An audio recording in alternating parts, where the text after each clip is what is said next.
Welcome back to লাকির রান্নাঘর। আজকে আমি এসেছি ডিমের একটি রেসিপি নিয়ে। আমার চ্যানেলে যদি নতুন হয়ে থাকেন তাহলে অবশ্যই সাবস্ক্রাইব করে পাশে থাকা বেল আইকনটি ক্লিক করে দিতে অনুরোধ রইল। এখানে আমি নিয়েছি 4টি সেদ্ধ ডিম,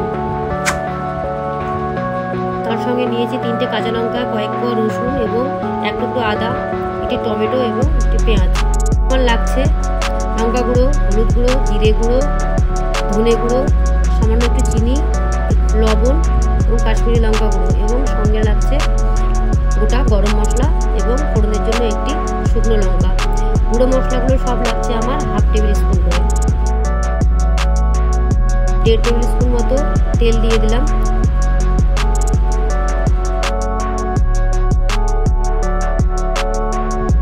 তেল গরম হয়ে এলে আগে থেকে লবণ এবং হলুদ দিয়ে মাখিয়ে রাখা ডিমগুলো আমি ভেজে নেব।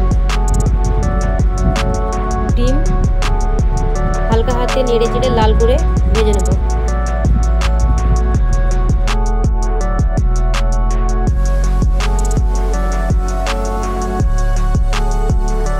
ডিম আমার ভাজা হয়ে গেছে, এবার আমি ডিমগুলোকে তুলে নিচ্ছি।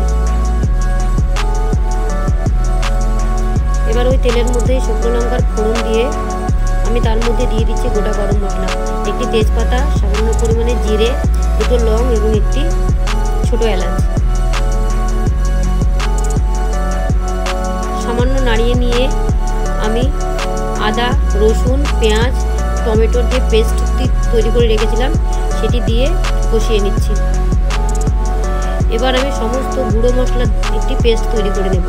এখানে দিয়েছি কাশ্মীরি লঙ্কা গুঁড়ো, হলুদ গুঁড়ো, ধনে গুঁড়ো, জিরে গুঁড়ো, পরিমাণ মতো লবণ এবং সামান্য পরিমাণে চিনি, এবং আমি সমস্ত মশলাগুলো হাফ টেবিল স্পুন করে নিয়েছি।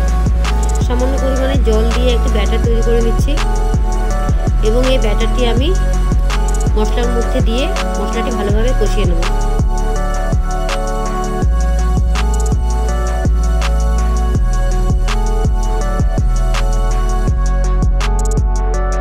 মশলাটিকে ভালোভাবে কষিয়ে নিচ্ছি।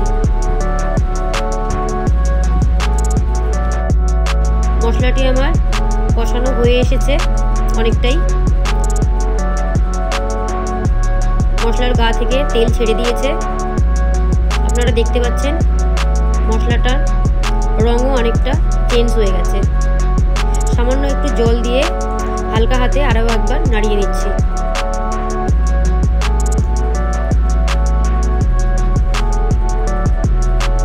এবার আমি আগে থেকে ভেজে রাখা ডিমগুলো মশলার মধ্যে দিয়ে দিচ্ছি।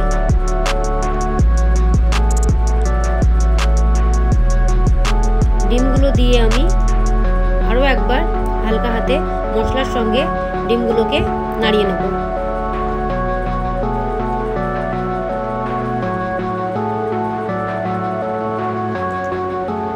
ডিমগুলো হালকাভাবে নাড়িয়ে নেওয়ার পর আমি মিনিট 2-1 জন্য ঢাকনা দিয়ে ঢেকে দিচ্ছি। এতে মশলাটিও ভালোভাবে কষানো হয়ে যাবে, এবং দেখুন মশলাটির গা থেকে তেল ছেড়ে দিয়েছে। এবার আমি সামান্য পরিমাণে জল দিয়ে দিচ্ছি। আপনারা যে যার পরিমাণ মতো জল দেবেন, যে যেমন গ্রেভি পছন্দ করবেন তেমনিভাবে জলটা দিয়ে কিছুক্ষণের জন্য ঢেকে দেবেন। দেখুন রান্নাটি আমার অলমোস্ট কমপ্লিট হয়ে গেছে। এবার আমি ইন্ডাকশনটি অফ করে দিচ্ছি। রান্না আমার কমপ্লিট।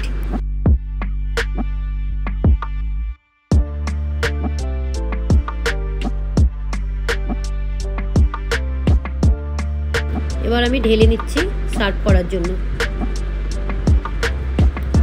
আমার রান্নাটি যদি ভালো লেগে থাকে অবশ্যই বাড়িতে একবার ট্রাই করবেন, এবং লাইক এবং শেয়ার করে দিতে ভুলবেন না। সকলে ভালো থাকবেন, সুস্থ থাকবেন। দেখা হচ্ছে পরবর্তী ভিডিওতে। ততক্ষণের জন্য টাটা।